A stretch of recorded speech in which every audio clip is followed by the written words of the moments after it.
Um, Hi. Gusto ko lang mag-thank you, syempre, kala mama, kay papa, sa lola ko. Yun kasi, 4 years na akong pinag-aaral dito. Tsaka, yun, lahat ng kailangan ko, naibigay nila. Kahit na minsan, may problema, nakakaya pa rin naman.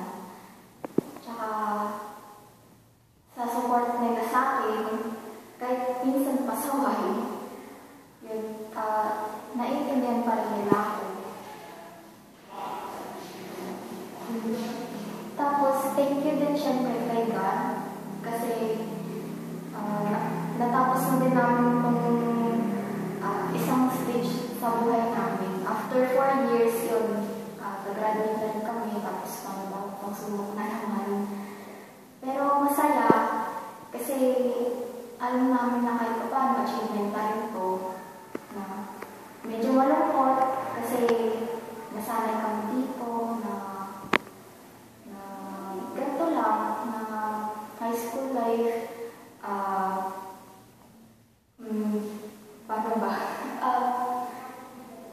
Masaya yun, yung mga high school friends yung kasama, tapos ngayon matatapos na sa isang graduation lang.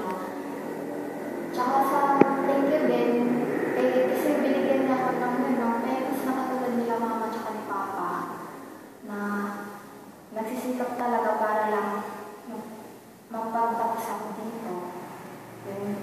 Kahit alam naman natin na may talagang buhay ngayon, napatapos pa rin ako sa private school. Then, thank you sa mga teachers, syempre, sa principal namin, kay Teacher Lita, thank you po. Tapos sa advisor namin, Teacher Leia, thank you sa pag-iintindi sa amin mga 4th year, kahit sobrang pasaway talaga kami.